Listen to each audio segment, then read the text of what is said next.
Isang bagong bagyo ang nasa silangan ng Luzon. Ano kayang mga lugar ang maaapektuhan nito?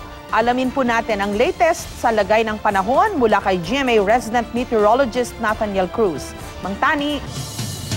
Salamat, Jessica. Isa na ngang bagyo, yung low pressure area o LPA dyan sa may silangan ng Luzon at tinawag itong bagyong Goryo, ang pang-pitong bagyo sa loob ng Pilipinas ngayong taon. Namata ng pag-asa ang sentro ng bagyong Goryo sa layong 565 kilometers dyan sa may silangan ng Legazpi, Albay. At taglay nito ang lakas ng hangin nasa 55 kilometers per hour malapit sa gitna at bugsong 65 kilometers per hour. At tinatayang kikilos itong bagyo pa north-northwest o hilaga-hilagang kanluran sa bilis naman ng 15 kilometers per hour. Mga kapuso, posibleng lumakas pa ang bagyo sa mga susunod na araw. Yan ay ayon sa Metro Weather, pero ayon sa Taklang Pag-asa, mababa lang ang posibilidad na tumama ito sa kalupaan habang kumikilos patungo dyan sa may hilagang bahagi ng PAR. Nagpapaulan sa Visayas ang bagyong Goryo at pinalalakas din ito ang hanging amihan o yung hanging habagat na nakakaapekto naman sa Luzon at Visayas hanggang weekend, lalo na itong western section. At bukod sa bagyong ito, may isa pang sirkulasyon ang maaring mabuo naman dyan sa may kanluran ng Luzon na magpapalakas din sa habagat sa mga susunod na araw. Babantayan po natin kung matutuloy ito.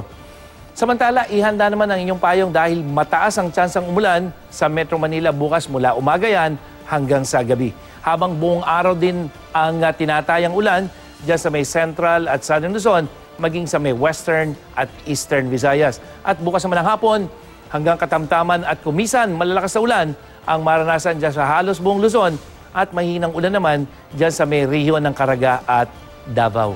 Jessica? Mang Tani, ito na naman yung mga weather systems na nagkakasabay-sabay. Posible ho kayang magkahilaan uli yan o yung tinatawag na Fujiwara effect? Well, titingnan natin, Jessica. Kung titingnan natin yung wind map, no? Yung wind map nitong dalawang sirkulasyon, ang nangyayari kapag may Fujiwara, Jessica, kapag parehong malakas yung bagyo, yung dalawang weather system mula tropical storm hanggang typhoon.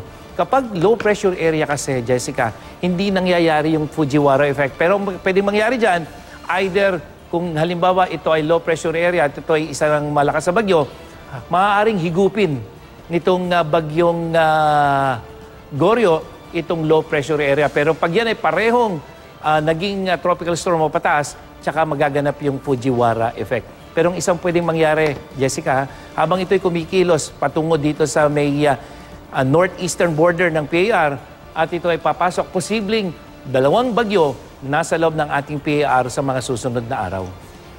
Mang Tani, medyo paiba-iba ko yung lakas ng ulan, no? Depende sa probinsya. Yung Northern Luzon, mas malakas ho ba? Tapos Central Luzon, paiba-iba and then mas mahina sa lower parts of the country. Ganun ho ba? Yes, Jessica. Kung nung mga nakaraang araw, bago lumakas itong hanging habagat, yung Visayas at Mindanao ang inuulan, yan ay dahil sa ITZZ.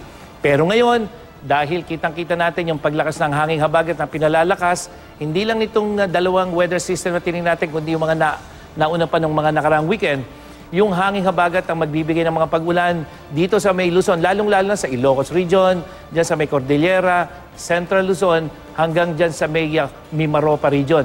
Pero yung Visayas at Mindanao, dahil sa hanging habagat kasi hindi sila masyado nag-uulan dyan, mas mahinang ulan na ang aasahan mo. So ang ulan na dapat bantayan dito sa may Luzon, lalong-lalo na sa may western section ng Luzon. So dapat yung mga nagbabalak bumiyahe ngayong weekend, be advised accordingly, ika nga. Maraming salamat, Mang Tani. Nathaniel Cruz, GMA Resident Meteorologist. At yan ang latest mula sa GMA Weather. Ako po si Nathaniel Cruz. Magplano para sigurado. I am ready. Serbisyong totoo ng GMA News.